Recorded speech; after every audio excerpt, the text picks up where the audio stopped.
주인공은 300개 이상의 예배소를 관리했던 성령은사파 교회 리더였습니다. 5년간 교회를 봉쇄하면서 전능하신 하나님의 말세복음을 받지 못하게 막았습니다. 성경 외에 하나님의 다른 말씀은 절대로 있을 수 없어요. 그러니 우리는 늘 성경을 지켜야 합니다. 성경을 떠나면 이단이고 주님을 배반한 거라고요. 그러나 교회에 계속 문제가 생겼고 교회는 점점 황폐해지고 엉망이 되었고 스스로도 죄에 빠져 허덕이는 삶을 살았습니다. 자주 주님께 무릎을 꿇고 울면서 간구했어요. 주님, 절 구해주시고 교회를 구하옵소서.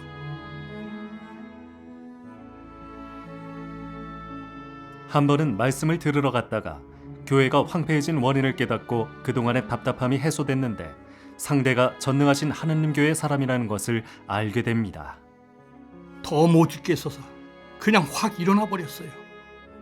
그분들이 뭐라든 귀에 안 들어왔죠.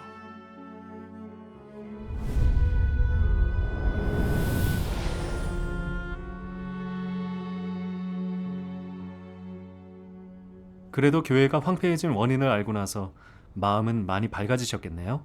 네, 그래도 속으론 인정됐죠. 근데 전능하신 하나님 믿는 걸 알고 더 듣고 싶지 않으셨던 거고요. 네, 워낙 반감과 관념이 많았잖아요. 나중에 제가 너무 안 받아들이고 뭐라 해도 안 들으니까 다들 무릎 꿇고 울면서 절 위해 기도하는 거예요. 절 깨우쳐 주시고 하나님 역사를 알게 해달라고요. 그때 전 옆에 있었는데 그렇게 간절하게 기도하는 걸 보니 조금은 감동을 받았어요. 성령의 역사와 성령의 인도가 아니면 누가 그렇게 큰 사랑을 보일 수 있겠어요. 네. 그러니 마음이 조금씩 가라앉았고 반감도 사그라졌어요. 나중에 기도를 마치고 주 형제가 자기 체험을 말해줬죠. 저보고 제 마음 이해한다면서 자기도 처음엔 저처럼 하나님의 말세 사역을 대적했대요. 심지어 목사를 따라 전능하신 하나님 교회를 모함하고 부정적인 자료를 쓰기도 했고 전능하신 하나님을 못 믿게 하려고 형제 자매를 겁줬대요. 하나님을 대적하고 모독하는 일을 하고도 주님께 충성하는 건 줄 알고 있었대요. 자기처럼 하나님을 알지 못하면서도 교만한 이런 사람이 하나님의 벌과 징계가 없고 놀라운 권병의 말씀이 없었다면 머리를 숙이지 않았을 거래요. 그리고 또 예전에 자기도 저처럼 성경 외에는 하나님의 다른 말씀은 없다고 믿었고 그러면 이단이라고 여겼었는데 나중에 전능하신 하나님 말씀을 본 후에 그건 사실에 맞지 않는 주장인 걸 알게 됐대요. 처음엔 그 얘기가 좀 이해가 안 됐어요. 그게 왜 사실에 안 맞나 싶었죠. 형제는 이렇게 교제했어요. 형제님도 잘 아실 겁니다. 성경은 하나님의 사역이 끝나고 나중에 사람이 편집한 것입니다. 그러니 내용이 누락되거나 삭제될 수도 있지요. 네.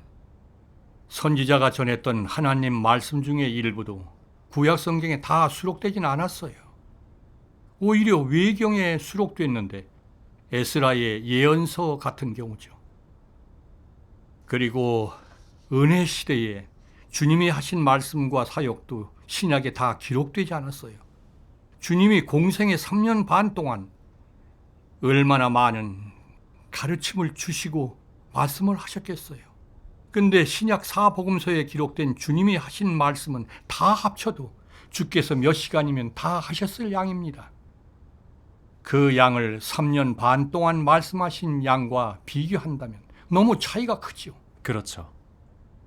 요한복음에 있잖아요. 예수의 행하신 일이 이외에도 많으니 만일 낱낱이 기록된다면 이 세상이라도 이 기록된 책을 두기에 부족할 줄 아노라. 그런데 성경 외에 하나님의 다른 말씀이 없다고 하는 게 사실에 맞을 수 있나요? 그리고 계시록에도 여러 번 예언했어요. 귀 있는 자는 성령이 교회들에게 하시는 말씀을 들을지어다.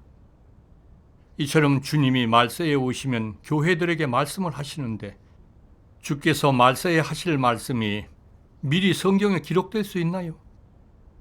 계시록 예언에는 어린 양이 책을 펼치신다 했고 그 책은 인으로 봉해져서 어린 양만 펼칠 수 있댔어요.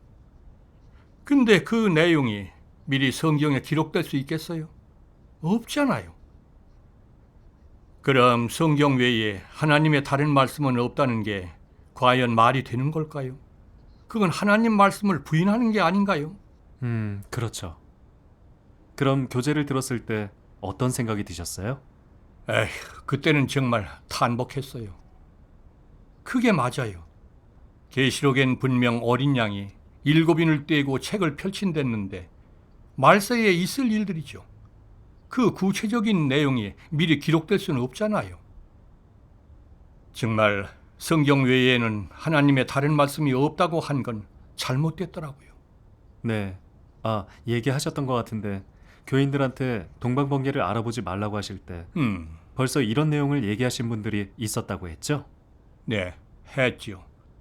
근데 그땐 너무 교만해서 귀에 안 들어왔어요. 나중에 주 형제가 잘 교제해 주었죠. 그러더군요. 성경은 하나님의 사역을 기록한 책일 뿐이죠.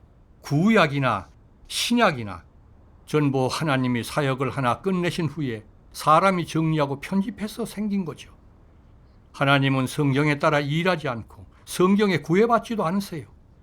오직 하나님 자신의 경영과 인류의 필요에 맞춰 일하시죠. 예수님 오셨을 때도 보면은 구약 성경에 따라 일하지 않으셨어요. 오히려 구약을 벗어나 회개의 도를 전하셨고 귀신을 쫓아내고 70번씩 7번 용서하라 하시고 안식일도 지키지 않으셨어요. 그리고 십자가에 달려 구속을 완성하셨고요. 그런 내용은 구약에서 찾아볼 수 없었어요. 심지어 어떤 내용은 겉으로 보면은 구약의 율법과 어긋나기도 했죠. 근데 목사들이 말하는 것처럼 성경을 벗어난 게 이단이면 예수님이 하신 사역까지도 정죄하는 게 되지 않나요? 하나님은 창조주시고 만유를 포함하시는 분이세요. 그런 하나님이 성경에 기록된 만큼의 일만 하시겠어요? 하나님은 성경 외에서 새 사역을 하거나 새 말씀을 못 하시나요? 그건 하나님을 단정하고 모독하는 거죠. 바리새인들도 구약 성경으로 주님을 정죄하고 주님이 하시는 일이 성경을 벗어난 이단이라면서 주님이 선포하신 진리를 부인하고 결국 주님을 십자가에 못 박아서 하나님께 저주받게 됐잖아요. 지금 전능하신 하나님이 사람을 정결케 하는 진리를 선포하셨는데 그 진리가 성령이 교회들에게 하시는 말씀이고 말세에 하나님이 주시는 영생의 도입니다. 근데 듣지도 보지도 구하지도 않고 성경만 고집하면서 하나님의 말세 사역과 말씀을 정죄하면 그건 바리새인들의 전철을 밟는 게 아니겠어요? 그럼 하나님 사역에 의해 도태돼요. 그렇죠. 그 결과가 심각하죠. 그러니까요. 형제가 이렇게 교제하니까 좀 두렵더라고요. 또 주님의 말씀이 생각났어요. 누구든지 말로 인자를 거역하면 사하심을 받으려니와 성령을 모독하는 자는 사하심을 받지 못하리라. 저한테 비춰보니까 만약 전능하신 하나님 말씀이 정말 하나님께로 온 성령의 말씀이라면 그분의 사역을 이단이라고 정죄했는데 이건 성령을 모독한 죄가 아닌가? 그건 금세와 내세에도 용서받지 못하잖아요. 그러니 더 이상 정죄할 게 아니라 잘 구해봐야겠다 싶었어요. 그때부터 좀 바뀌신 거네요? 네. 그때 형제가 전능하신 하나님 말씀을 읽어주었는데 같이 보시죠. 네. 많은 사람이 성경을 알고 성경을 해석할 수 있다면 참 도를 찾았다고 생각한다. 실제로 그것이 정말 그렇게 간단하겠느냐? 사람은 성경의 실상이 어떤 것인지 확실히 알지 못한다. 성경은 단지 하나님의 사역에 대한 역사 기록이고 하나님의 앞 두 단계 사역에 대한 증거일 뿐이다. 너는 성경에서 하나님 사역의 근본 취지를 알 수 없다. 성경을 본 사람이라면 누구나 성경에 기록되어 있는 것이 율법 시대와 은혜 시대에 하나님이 행한 두 단계의 사역이라는 것을 알고 있다. 구약 성경에는 이스라엘의 역사, 즉 창세부터 율법 시대가 끝날 때까지 여호와가 어떻게 사역했는지가 기록되어 있다. 신약 사복음서에는 예수가 땅에서 행했던 사역이 기록되어 있고 바울이 행한 사역도 신약에 기록되어 있다. 그것은 모두 역사 기록에 속하지 않더냐. 지난날의 일이 오늘날에는 모두 역사에 속한다. 그것이 아무리 진실할지라도 역사일 뿐이다. 역사는 현실에 초점을 맞출 수 없다. 하나님은 역사를 돌아보지 않기 때문이다. 그러므로 네가 성경만 알고 하나님이 현재 행하려는 사역은 모르거나 하나님을 믿으면서도 성령 역사를 찾지 않는다면 하나님을 찾는 것이 무엇인지 알 수 없을 것이다. 네가 성경을 보는 이유가 이스라엘의 역사, 즉 하나님이 온 천지를 창조한 역사를 연구하기 위함이라면 너는 하나님을 믿는 것이 아니다. 하지만 오늘날 네가 죽은 글귀나 돌이 역사를 알려는 것이 아니라 하나님을 믿고 생명을 추구하며 하나님을 알려고 노력하는 이상 반드시 하나님의 현 시점의 뜻을 구해야 하고 성령 역사의 동향도 찾아야 한다. 네가 고고학자라면 성경을 봐도 무방하겠지만 고고학자가 아니라 하나님을 믿는 사람이라면 하나님의 현 시점의 뜻을 구하는 것이 가장 바람직하다. 예수 시대에 예수는 당시 성령이 그에게 하는 사역에 따라 유대인들을 인도했고 그를 따르는 모든 사람을 인도했다. 예수가 행한 것은 성경에 근거한 것이 아니라 자신의 사역에 따라 말씀한 것이었다. 성경에서 어떻게 말했든 예수는 상관하지 않았고 또한 자신을 따르는 사람을 인도할 때 성경에서 길을 찾지도 않았다. 예수는 사역을 막 시작했을 때 회개의 도를 전했다. 그러나 회개라는 이 두 글자는 구약의 그 많은 예언에 언급조차 되어 있지 않았다. 예수는 성경을 근거로 사역하지 않았을 뿐더러 더 새로운 길을 펼쳤고 더 새로운 사역을 했다. 그는 성경을 참고하여 전도한 적이 없다. 병을 고치고 귀신을 쫓아내는 예수의 이적은 율법 시대에 아무도 행하지 못했고 그의 사역과 가르침, 그의 말씀의 권병과 능력 역시 율법 시대에 아무도 닿을 수 없었다. 예수는 오로지 자신의 새로운 사역만 했다. 수많은 사람이 성경으로 예수를 정죄하고 구약 성경으로 그를 십자가에 못 박기까지 했지만은 그의 사역은 오히려 구약 성경을 넘어섰다. 그런 것이 아니었다면 사람이 어찌 예수를 십자가에 못 박을 수 있었겠느냐? 그것은 다 예수의 가르침과 병 고치고 귀신 쫓는 능력이 구약에 기록되지 않았기 때문 아니겠느냐? 예수가 행한 사역은 일부러 성경과 싸움을 하거나 구약 성경을 폐하는 것이 아니라 새로운 길을 펼쳐주기 위한 것이었다. 그는 그저 자신의 직분을 이행하러 왔을 뿐이며 그를 갈망하고 찾는 사람들에게 새로운 사역을 가져다 주었을 뿐이다. 사람이 보기에 예수가 하는 사역은 아무 근거도 없었을 뿐만 아니라 성경의 기록에 부합하지 않는 것이 수없이 많았다. 그것은 모두 사람의 착오가 아니겠느냐? 하나님의 사역을 규례에 맞출 필요가 있겠느냐? 하나님의 사역도 선지자의 예언에 근거해야 한단 말이냐? 성경이 크겠느냐? 하나님이 크겠느냐? 왜 하나님이 꼭 성경의 근거에 사역해야 한단 말이냐? 설마 하나님 자신에게는 성경을 벗어날 어떤 권리도 없단 말이냐? 하나님은 성경을 떠나 따로 사역할 수 없다는 것이냐? 왜 예수와 그의 제자들이 안식일을 지키지 않았겠느냐? 예수가 안식일을 지키고 구약의 그 계명들에 따라 실행했다고 한다면 왜 안식일을 지키지 않으면서 발을 씻겨주고 수건을 쓰고 또 떡을 떼고 포도주를 마셨겠느냐? 그런 것은 모두 구약에 없는 계명 아니더냐? 예수가 구약대로 하고자 했다면 왜 그런 규례들을 깨뜨렸겠느냐? 너는 하나님이 먼저였는지 성경이 먼저였는지 알아야 한다. 그가 안식일의 주인은 될 수 있어도 성경의 주인은 될 수 없다는 것이냐? 이 말씀을 듣는데 정말 권병이 있다는 걸 느꼈어요.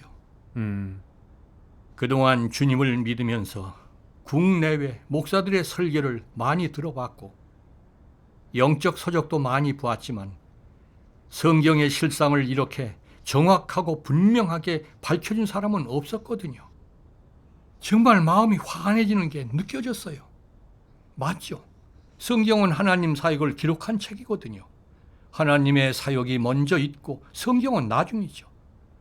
근데 전 하나님을 성경에 국한시키고 하나님이 성경 외에 새 사역이나 새 말씀을 하면 안 된다고 여겼으니 너무 어리석은 거지요. 그제서야 저도 전능하신 하나님 말씀은 정말 성령의 말씀이 맞구나 싶어서 제대로 알아보기로 마음먹었죠. 아니면 주님을 맞이할 기회를 놓치면 후회도 늦잖아요. 그래서 주님께 이끌어 달라고 기도했어요. 아멘. 그때부터는 성경을 정확하게 대하신 거네요? 네. 그래도 궁금한 게 있었죠. 예수님은 분명히 구름 타고 사람들에게 나타나신다 예언했는데 주님이 구름 타고 오시는 장면을 보지 못했잖아요. 근데 주님이 돌아오셨다고 하고 또 육신으로 오셔서 새 말씀을 하셨다는데 성경에는 성육신으로 재림하신다는 예언이 없었거든요. 그래서 이 부분을 물어봤죠. 뭐라고 하셨어요? 그러더라고요. 주님이 구름 타고 공개적으로 임하신다는 예언이 있는 건 맞습니다. 근데 주님이 육신으로 은밀히 오신다는 예언도 많이 있어요. 주님의 말씀 중에 보라, 내가 도적같이 오리니 노아의 때와 같이 인자의 임함도 그러하리라. 이러므로 너희도 예비하고 있으라.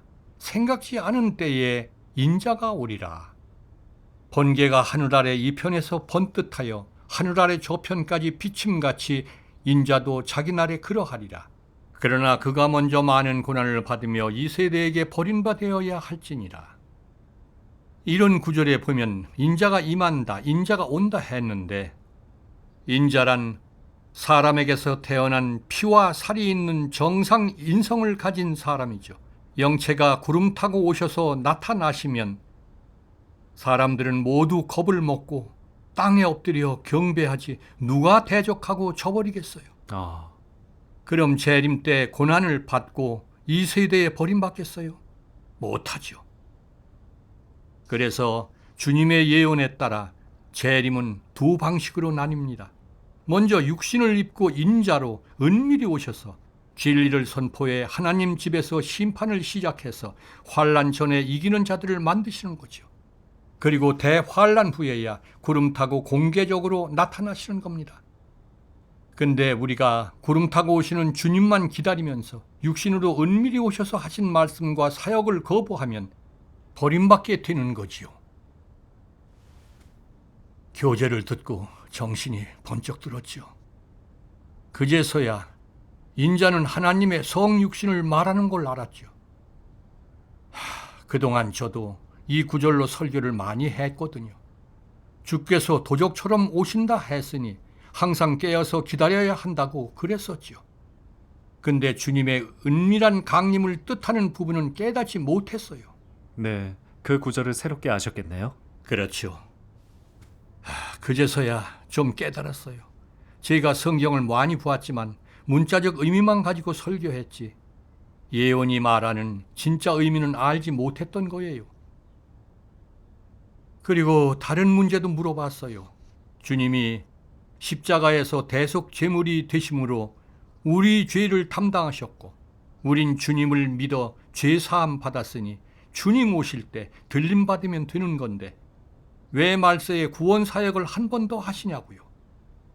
형제가 묻더군요. 우리가 주님을 믿어서 죄사함 받으면 천국 간다고 주님이 말씀하셨나요? 주님은 죄를 사해 주셨지만 죄사함 받기만 하면 천국에 간다고 하진 않으셨어요. 그건 사람의 관념일 뿐이죠. 죄사함은 우리를 죄인으로 보지 않으시는 거지 우리한테 죄가 없다는 게 아니에요. 또 우리가 이미 성결해져서 더는 죄짓지 않음을 뜻하지 않죠. 어떤 사람이 천국에 갈 수 있는지 주님이 밝혀주셨어요.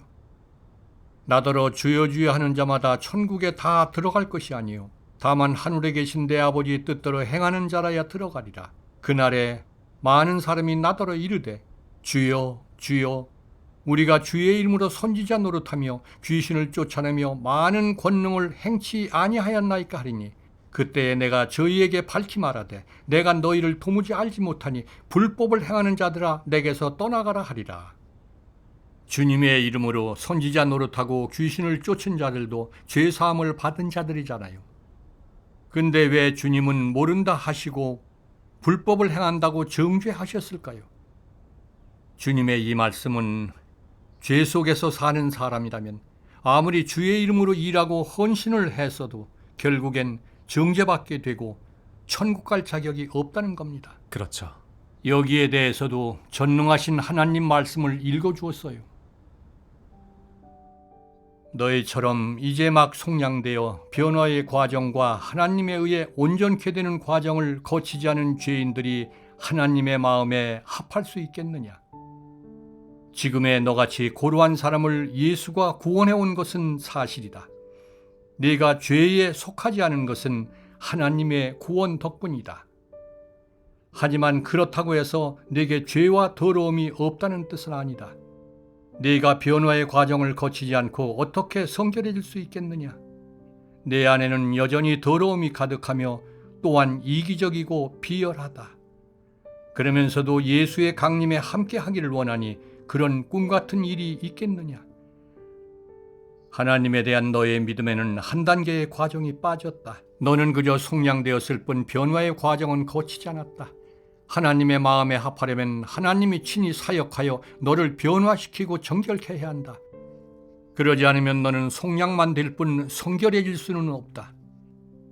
그리 되면 너는 하나님과 함께 복을 누릴 자격이 없다. 너는 하나님이 사람을 경영하는 사역에서 한 단계 뒤처져 있기 때문이다. 즉 변화되고 온전케 되는 중요한 한 단계를 거치지 않았기 때문이다.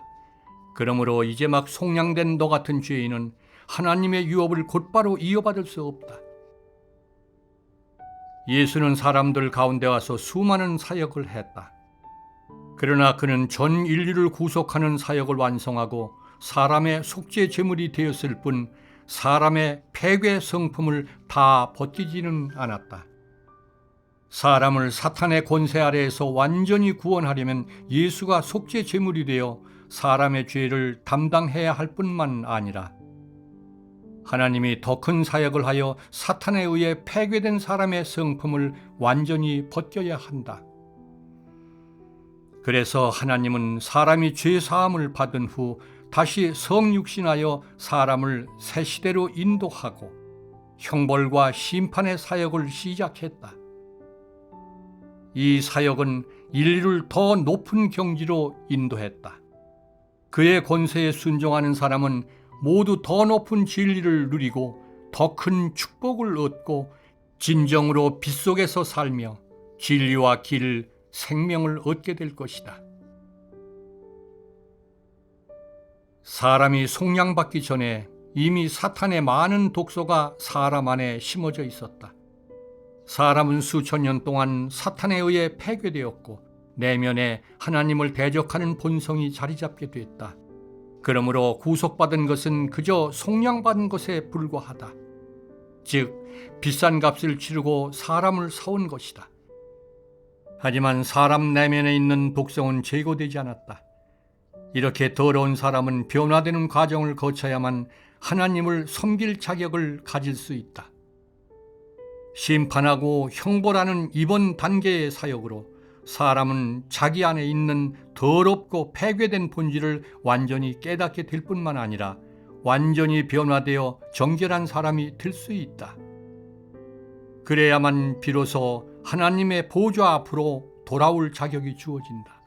오늘날 행하는 이 모든 사역은 사람을 정결케 하고 변화시키기 위한 것이며 말씀의 심판과 형벌, 연단으로 폐괴를 벗겨 정결케 하는 것이다. 2단계의 사역은 구원 사역이라고 하기보다는 정결케 하는 사역이라고 하는 편이 낫다. 사실 이번 단계의 사역은 정복 사역이자 두 번째 구원 사역이다. 이렇게 교제했어요. 우리가 다 잘 아는 사실이 하나 있습니다. 주님을 믿은 후에 죄를 지어도 주님께 죄를 자복하면 죄를 용서받게 됐죠. 근데 부인할 수 없는 건 자기 의지와 달리 늘 거짓말하고 죄를 짓는 거죠. 낮에 죄 짓고 밤에 죄를 자복하는 걸 반복할 뿐 죄에서 벗어나지 못하고 있죠. 그렇죠. 사실 예수 믿는 사람이라면 다 그런 상태죠. 맞아요. 예수님이 하신 건 단지 구속 사역일 뿐 말세에 정결케 하는 사역이 아니기 때문이죠. 우리가 죄 사함은 받았지만 죄 짓는 본성은 남아 있어요. 바로 사탄의 본성과 성품이 제거되지 않은 거죠. 이런 사탄의 본성과 성품은 죄보다 더 끈질긴 거고 하나님을 대적하게 만드는 근원이에요. 그러면서 몇 가지 예를 들어 말했어요. 바로 늘 교만하고 간사하고 사악함 같은 사탄의 성품에 따라 살기 때문에 늘 거짓말을 하게 되는 거고, 교만해지고 자기 자랑하고 남들과 명예를 다투고 심지어 질투하고 미워하죠. 어떤 화를 입게 되거나 가정에 불운이 찾아오게 되면 하나님을 원망하고 오해하고 부인하고 배반하기도 하죠. 그렇죠. 특히 하나님의 사역이 관념에 맞지 않으면 멋대로 정죄하고 대적해요. 주님이 다시 육신으로 오셔서 진리를 선포해 심판 사역을 하실 때 주님을 오래 믿어온 사람들이 자기 관념에 맞춰 하나님을 판단하고 있어요. 하나님은 성경 이외에 새 말씀을 하지 않을 거고 육신으로 오지도 않는다고 단정짓고 하나님 사역에 대해 구하거나 순종하려는 자세가 없어요. 경외심도 전혀 없고요. 완고하고 교만한 모습으로 계속 하나님을 대적하고 정죄하죠. 하나님은 거룩하신데 어떻게 하나님을 대적하는 사탄의 부류를 천국에 들이시겠어요? 그래서 하나님은 이런 인류에 맞춰 예수님의 구속 사역의 기초에서 죄를 없애는 사역을 하신 겁니다. 진리를 선포해 폐괴 성품을 심판하고 정결케 하시죠. 하나님 나라 시대에 하나님은 이에 관한 모든 진리를 선포하셨고 하나님 경륜의 모든 비밀을 열어주셨습니다. 바로 6천년 경영의 취지와 3단계 사역의 실상, 하나님 성육신의 비밀, 성경의 실상, 나아가 인류의 종착지 등등, 그리고 폐괴된 인류의 진상과 하나님을 대적하는 근원도 폭로하시고 우리가 성품 변화와 참된 회개에 이르는 길도 주셨어요. 이건 주님의 예언이 이루어진 겁니다. 내가 아직도 너희에게 이를 것이 많으나 지금은 너희가 감당치 못하리라. 그러하나 진리의 성령이 오시면 그가 너희를 모든 진리 가운데로 인도하시리니. 전능하신 하나님의 말씀은 사람의 죄된 본성을 해결하기 위한 겁니다. 하나님 말씀의 심판을 받아들여서 정결케 된 사람은 대환란 속에서 보호를 받고 하나님 나라에 들어갈 수 있습니다. 그럼 형제님의 궁금증은 충분히 해결되셨나요? 듣고 나니까 다 알겠더라고요. 은혜 시대에 주님은 단지 구속 사역으로 사람의 죄를 속량만 하신 거였죠.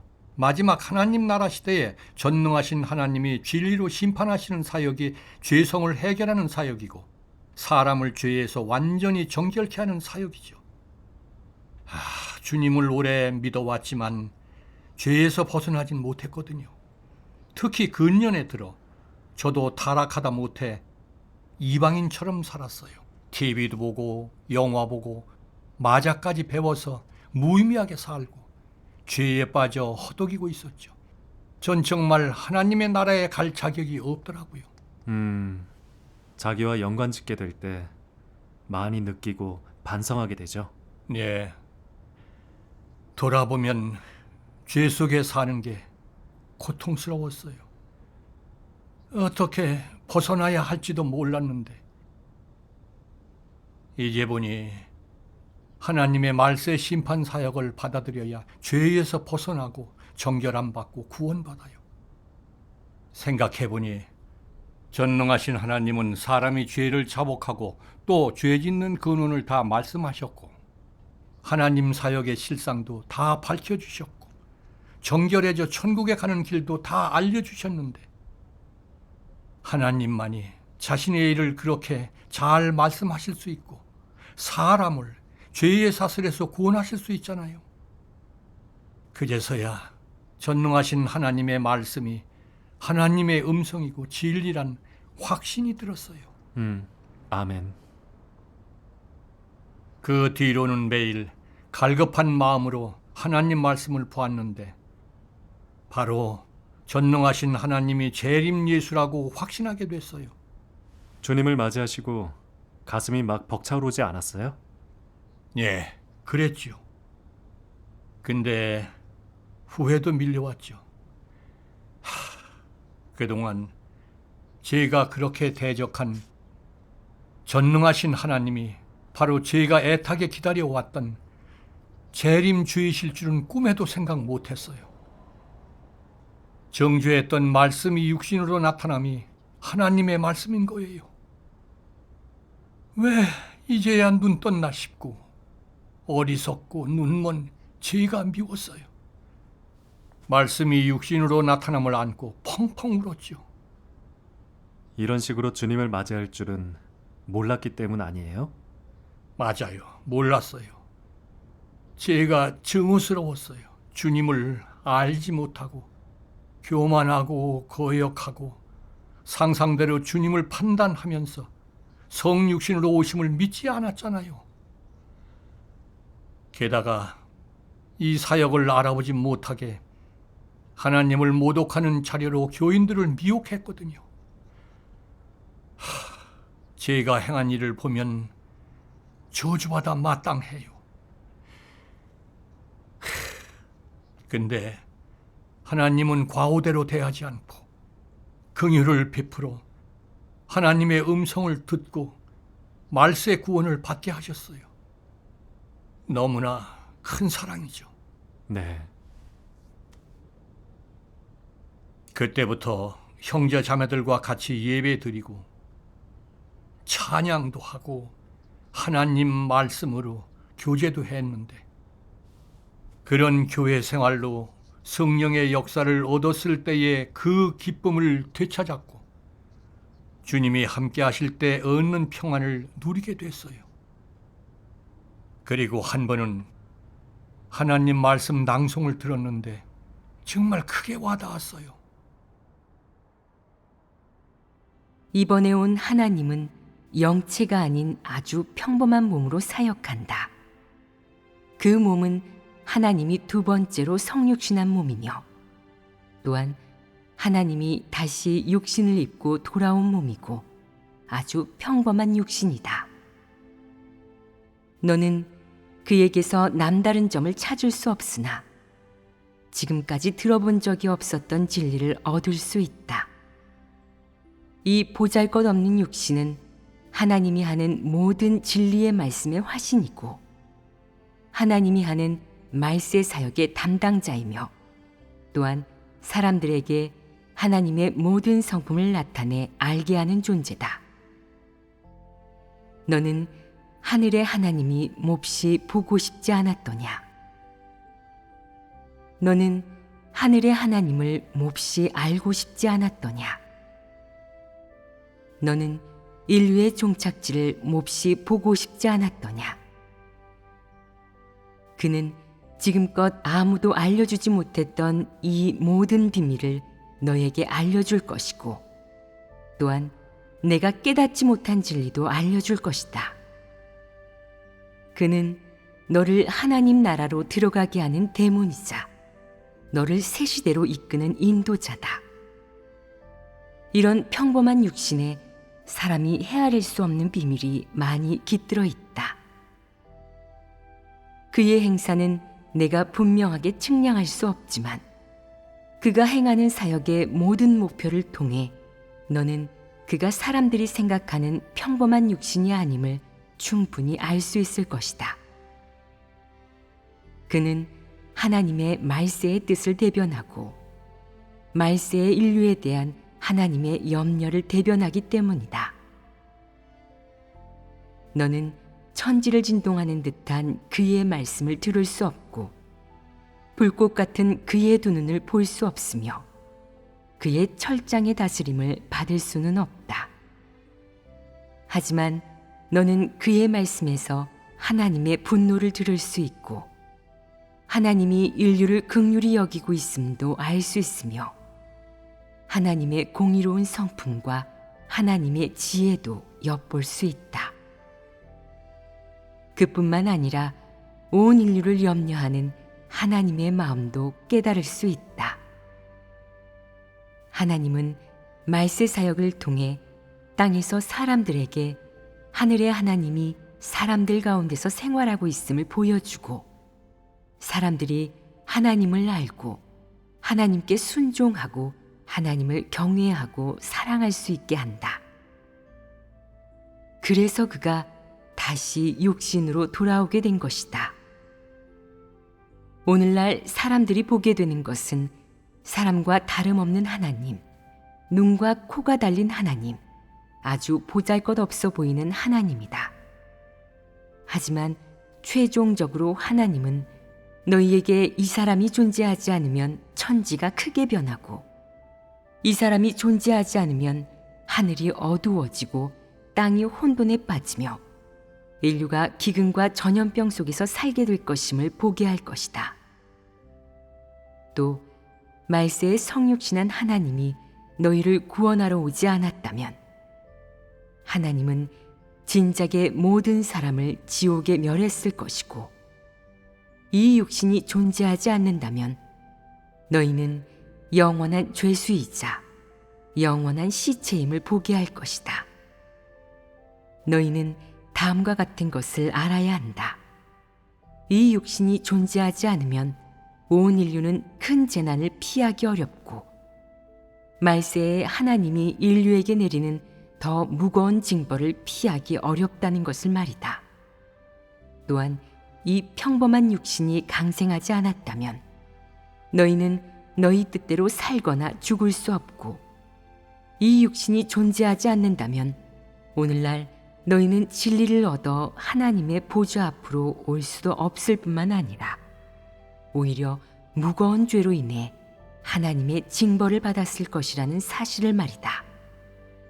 너희는 알고 있느냐? 하나님이 육신으로 다시 돌아오지 않았다면 그 누구도 구원받을 기회가 없고 또한 이 육신이 오지 않았다면 하나님은 옛 시대를 벌써 끝냈을 것이다. 이러한데도 너희는 하나님의 두 번째 성육신을 거절할 수 있겠느냐? 이 평범한 사람이 너희에게 이렇게 유익한데도 너희는 왜 기꺼이 받아들이지 못하느냐?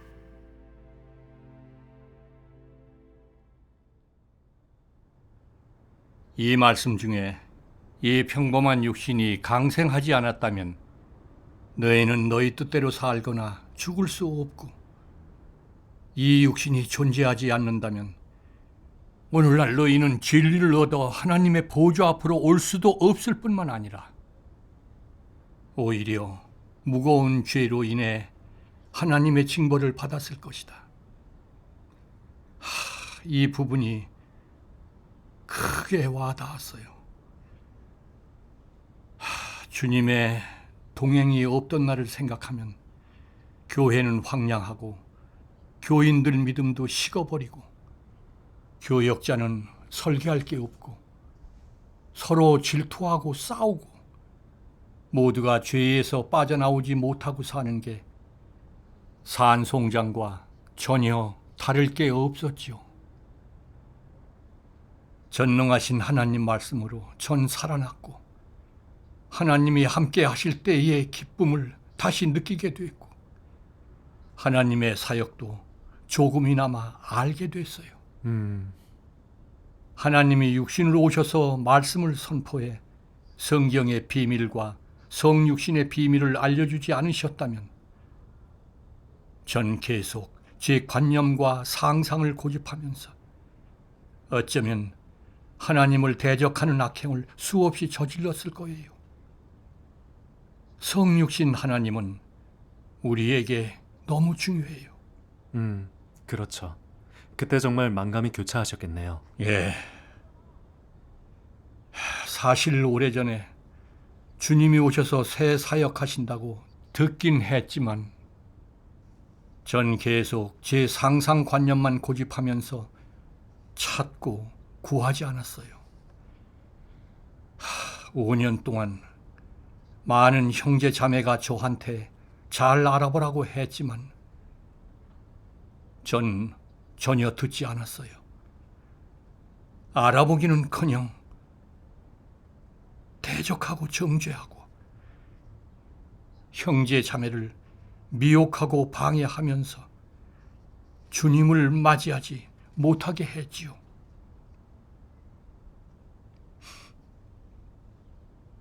이건 믿는 사람이 아니죠. 전 주님을 대적한 바리새인과 다를 게 없었고 주님을 또 십자가에 못 박은 거잖아요.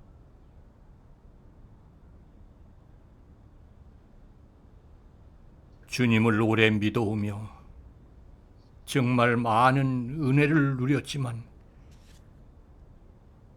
주님이 돌아오셨을 때 알아보지 못하고 미친 듯이 5년을 대적한 거예요. 5년간 지울 수 없는 과오를 저질렀죠. 정말 너무 패역했어요. 자신이 저지른 큰 과오를 돌아보면 괴로울 수밖에 없죠. 지난날 제가 행한 죄들을 생각하니 하나님의 긍휼 앞에서 정말 너무도 부끄럽고 면목이 없었어요. 말씀책을 안고 무릎 꿇고 울면서 기도했어요.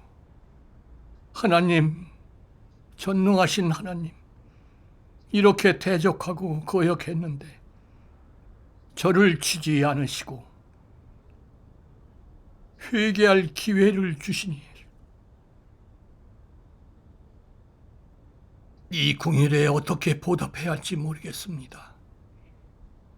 하나님, 남은 생은 오직 하나님 사랑에 보답하길 원합니다. 저 때문에 하나님 앞으로 오지 못한 형제 자매들을 최선을 다해 하나님께로 이끌어 하나님 마음을 위로하고 싶습니다.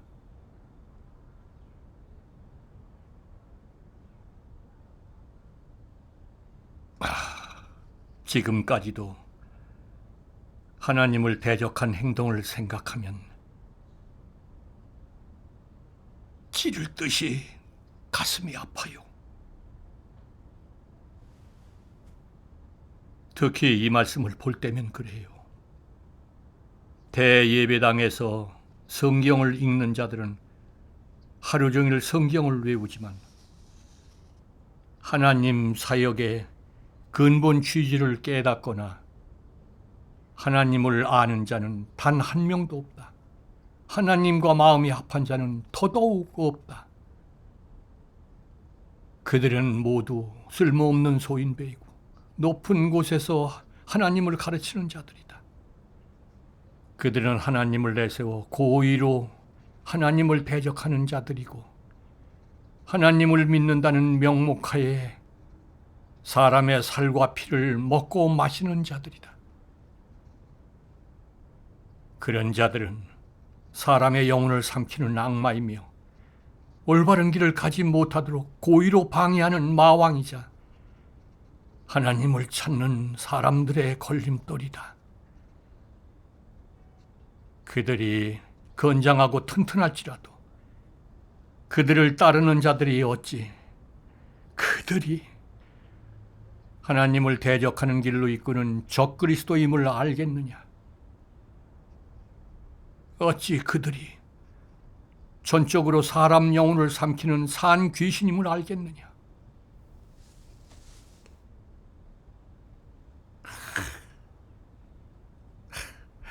딱 저를 두고 하신 말씀이지요.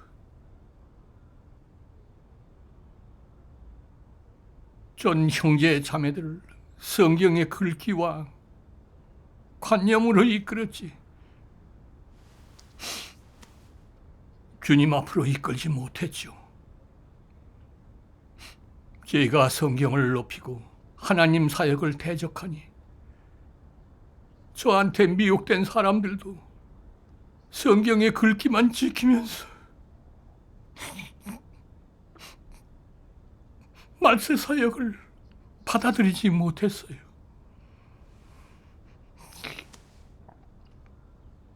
그게 다 제가 끼친 해악과 재앙이에요.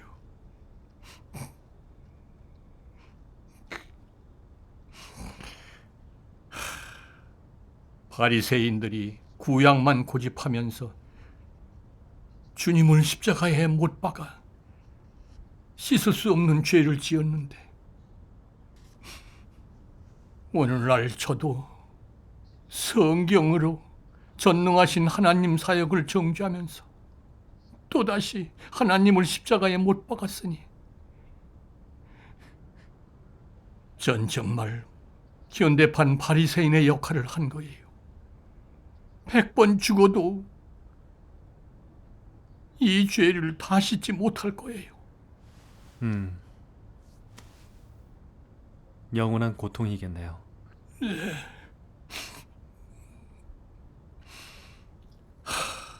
그래서 이제는 진리를 열심히 추구하고 본분을 다하고 복음을 전하면서 그 죄송함을 갚을 거예요.